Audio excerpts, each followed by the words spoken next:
What if I told you the strongest, most sensitive line in your tackle box becomes your biggest liability the second the temperature drops below freezing? Today, we're talking about braided line for ice fishing, and the one fatal flaw that manufacturers don't print on the box. By the end of this video, you'll understand why that super sensitive braid is likely costing you fish, and you'll know exactly what to use instead. It's a subtle problem that happens right under your nose, turning your high-tech setup into a frozen, clumsy mess. Think braid is the absolute best for ice fishing. Let me know in the comments right now, and let's see if I can change your mind by the end of this. Look, we've all been sold on the idea of braid: zero stretch, incredible sensitivity, and amazing strength-to-diameter ratio.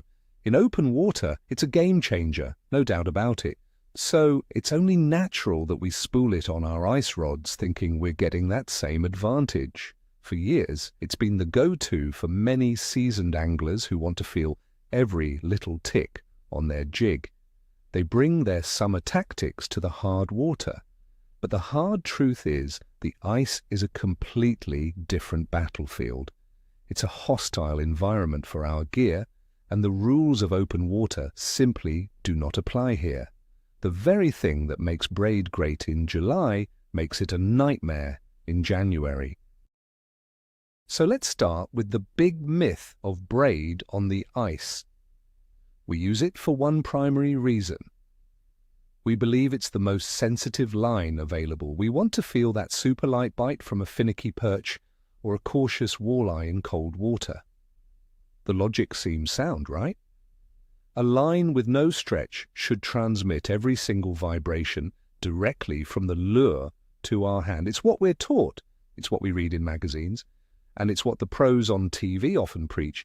We spend good money on these high-tech lines, believing we are buying a distinct advantage. But this entire belief is built on a foundation that completely crumbles when the temperature plummets below 32 degrees Fahrenheit. That core benefit you paid for disappears, and it actually begins to work against you. Now let's get to the heart of the problem. Here is the hidden enemy: water. Think about what braided line actually is. It's not a single, solid strand of material like monofilament or fluorocarbon. Instead, it's made of multiple, microscopic fibers woven together just like a rope or a piece of cloth. This woven structure is what gives it its incredible strength and suppleness, but it also creates countless tiny gaps and pores between the fibers. When you drop that line in the water, it doesn't just get wet on the surface, it absorbs water deep into its core. It essentially becomes a waterlogged piece of string. This doesn't matter when it's 50 degrees out, but on the ice, this single property is the root of all evil. To really understand this, let's visualize the problem together. Imagine you have a brand new climbing rope. It's flexible, strong, and easy to handle. Now picture dunking that rope into a bucket of water and letting it get completely saturated. It becomes heavy, limp, and starts to drip.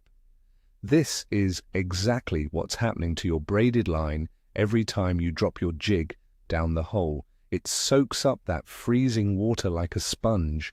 Even lines that claim to have a special coating will eventually have that coating wear off after a few trips, and the fibers underneath will start absorbing water. This is a fundamental characteristic of its design, and no fancy marketing can change that physical reality. That water is now trapped within the line itself. Okay, so your line is soaked. Now let's introduce the cold. You bring your line out of the water to check your bait or to clear a bit of ice from your hole. The air temperature is, say, 10 degrees. What happens to that water trapped inside the woven fibers of your braid? It freezes almost instantly.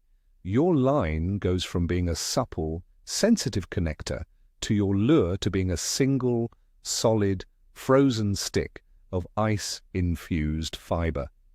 It's no longer a fishing line in the traditional sense. It has fundamentally changed its physical properties. Think about trying to cast a wet noodle versus a frozen, uncooked piece of spaghetti. That's the kind of transformation we are talking about here, and it happens every single time you lift your lure out of the water. The first major consequence of this freezing is a catastrophic loss of flexibility. Your line becomes incredibly stiff. It develops a harsh memory holding the shape of the tiny spool on your ice reel. Instead of flowing smoothly off the reel and down the hole, it comes off in rigid, spring-like coils. Picture this. You're trying to drop a tiny tungsten jig down to the bottom. Instead of a nice, straight drop, your line uncoils like a slinky, and that lightweight jig has trouble even pulling it straight. The natural presentation of your lure is completely ruined from the start. It doesn't flutter down, it sort of sputters and jerks as it fights the stiffness of the frozen line. This alone is enough to spook wary fish. Let's paint a real-world picture. You're set up outside, hole-hopping on a good spot. The wind is biting. Every time you reel up, that wet braid hits the cold air and instantly freezes. You go to drop your jig back down and the line is a tangled, coiled mess. It catches on the edge of the hole. It refuses to go down straight. You're trying to manage this stiff, wire-like thing with your cold fingers. It's not just inefficient, it's incredibly frustrating. You spend more time fighting your own gear than you do actually fishing. This is where many anglers just give up on a spot, not because the fish aren't there, but because their equipment is actively working against them, all thanks to that frozen braid. Here comes the great paradox. The second consequence is a massive loss of sensitivity. This is the real kicker. The very reason you bought the braid in the first place is the first thing to go. When the line is frozen solid, it can no longer transmit those subtle vibrations effectively. The ice crystals that have formed within the line's fibers act as a dampener. They deaden the line. Think of it like trying to feel a fish bite through a piece of wire versus a piece of thread. The stiff wire just doesn't telegraph those tiny ticks and bumps. So now you have a line that's not only a pain to manage, but it's also failing at its primary job. You're basically fishing blind. Imagine this specific scenario. You're in 20 feet of water, vertically jigging for jumbo perch. They are notorious for having an incredibly light bite in the winter.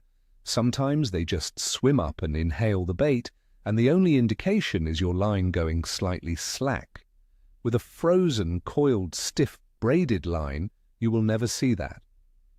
The coil in the line absorbs that subtle upward movement.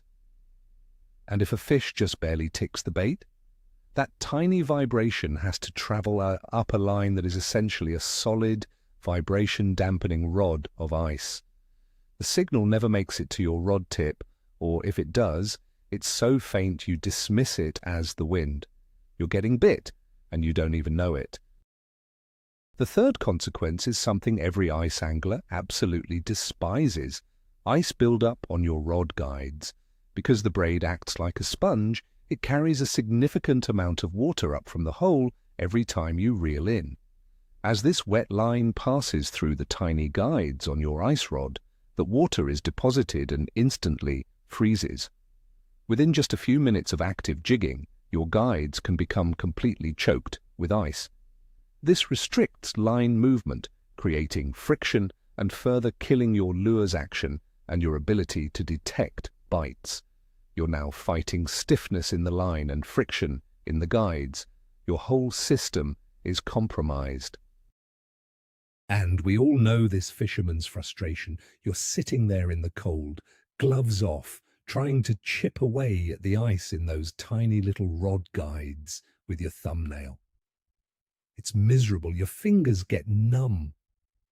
You can even damage the guide inserts if you're not careful. This constant maintenance takes you out of the zone. Fishing is supposed to be about focus and rhythm, but instead you're performing constant, annoying gear maintenance every 5 minutes. The fish are biting, your buddy next to you is pulling them up, and you're stuck picking ice out of your guides because your line has betrayed you. It's a completely avoidable problem that drives people crazy. Now let's talk about a deeper problem this creates: your hook sets. So let's say you actually manage to feel a bite through your frozen line and iced up guides. You rear back to set the hook. But what's actually happening? Instead of an instant, direct transfer of energy from your rod to the hook point, you first have to overcome all the problems we just discussed. Your line isn't a straight, taut connection. It's a stiff, coiled spring. Your hook set is absorbed by just trying to straighten out that frozen coil. It creates a slight delay and a mushy, indirect feeling. You lose that crisp, powerful hook set that braid is famous for. Let's call this the frozen slinky effect. When you pull on a slinky, the end in your hand moves, but the other end doesn't react instantly. There's a delay as the energy travels through the coils. This is an exaggerated version of what happens with your frozen braid. You pull up, but a fraction of that energy is wasted just unkinking the frozen line. In a world where a fish can spit a hook in a fraction of a second, this delay can be the difference between a fish on the ice and another missed opportunity. You're putting in the effort for a powerful hook set, but the line is sabotaging you before the power ever reaches the fish's mouth. It's a critical point of failure in your system. So what's the solution? Let's start comparing it to the alternatives, monofilament and fluorocarbon. The key difference is that both of these are single, solid extrusions of material. They are non-porous. They do not have woven fibers or gaps that can absorb and hold water. Think of them as a solid piece of plastic wire. When you pull a mono or fluoro line out of the water that's on it is only on the surface. It's not absorbed into the core of the line. This is the single most important difference, and it changes everything about how the line performs in freezing temperatures. It's a simple design that is perfectly suited for the harsh conditions of the ice. This non-absorbent property gives them a huge, slick advantage. Because the water is only on the surface, it sheds off the line much more easily as it comes up through the hole and through your guides. Yes, you will still get some ice build-up on your guides over time, especially on very cold days, but it will be dramatically less than with braid.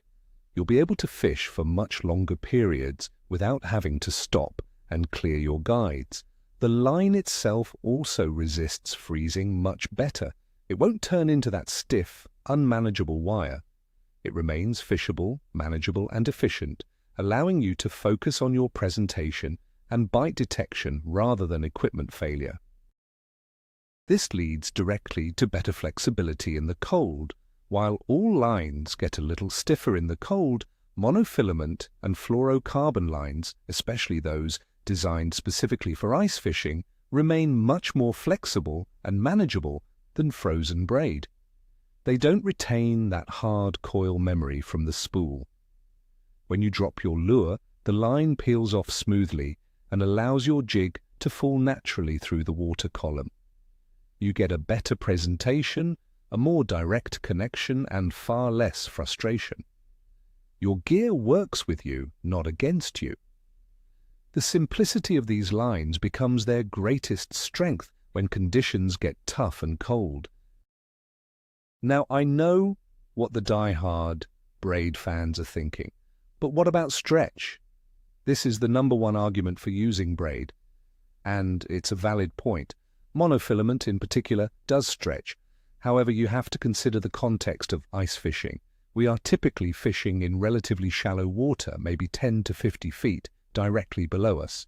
Over these short distances, the amount of functional stretch in a quality monofilament line is minimal. In fact, that little bit of give can actually be an advantage. It acts as a shock absorber, which can prevent you from tearing the hooks out of a soft-mouthed fish like a crappie, especially with a fast-action rod. This is where fluorocarbon can really be the best of both worlds. It offers significantly less stretch than monofilament, giving you sensitivity that is very close to braid, but without any of the water absorption problems. It's virtually invisible underwater, which is a huge bonus for line-shy fish in clear winter water. And because it's denser than mono, it sinks faster, helping you get small jigs down to the bottom more quickly. While it can be a bit stiffer than mono, modern ice-specific fluorocarbon lines are incredibly manageable and offer the perfect balance of sensitivity, low stretch, and cold weather performance. It is, for many situations, the ideal main line for ice fishing. So, is there ever a time when it's okay to use braid on the ice? Yes, there is one major exception to the rule. When you are fishing inside a heated shelter. If you are in a comfortable hub or flip-over shanty, where the ambient temperature is well above freezing, your rod, reel, and guides will not ice up. In this controlled environment, the braid will not freeze, and you can take full advantage of its sensitivity and zero-stretch properties. This is a great scenario for hole-sitting and dead-sticking inside a warm shelter. But the second you step outside to fish another hole, all of the problems we've discussed will come rushing back immediately. If you absolutely must use braid, perhaps for deep water lake trout where you need the thin diameter and low stretch for fishing in over 100 feet of water, there is a proper way to set it up. You must use a long leader of either fluorocarbon or monofilament. I'm not talking about a 3-foot leader. I mean a leader that is at least 10 to 15 feet long, or even the full length of the water column you are fishing. This ensures that the part of the line that is constantly moving in and out of the water and through your guides is the non-absorbent leader material. The braid stays safely on your spool below the first few guides, preventing the entire system from freezing up. And finally, here's the final test. If you're still skeptical, try this simple experiment for yourself. You don't even have to be on the lake. The next time it's below freezing, take a 3-foot section of your favorite braided line and a 3-foot section of some ice-specific monofilament or fluorocarbon. Dunk both of them in a glass of water for about 30 seconds. Then take them outside and lay them on your porch railing for 5 minutes. Go back and pick them up. The mono or fluoro will be a little stiff, but still flexible. The braid will be a frozen, rigid piece of wire. Now ask yourself, which one of those do you want connected to your lure? So the big takeaway is this: braided line's greatest strength in open water, its woven, absorbent texture, becomes its absolute fatal flaw on the ice. It soaks up water, it freezes solid, it kills the sensitivity you paid for, it ruins your lure's presentation, and it constantly ices up your guides. The real shocker here, the aha moment, is that the very thing we buy braid for, that incredible sensitivity, is the first thing you lose when it freezes. You're paying a premium for a high-performance feature that literally vanishes in the cold, leaving you with a line that is worse in every functional way than cheap monofilament.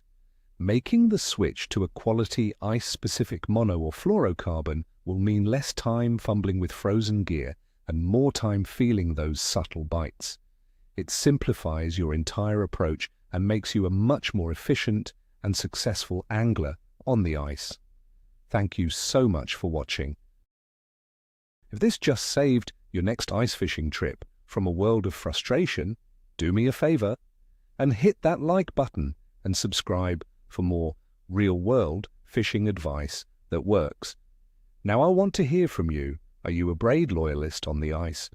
Or did you already make the switch? What's your line of choice for hard water and why? Drop your experience in the comments below. Let's talk about it.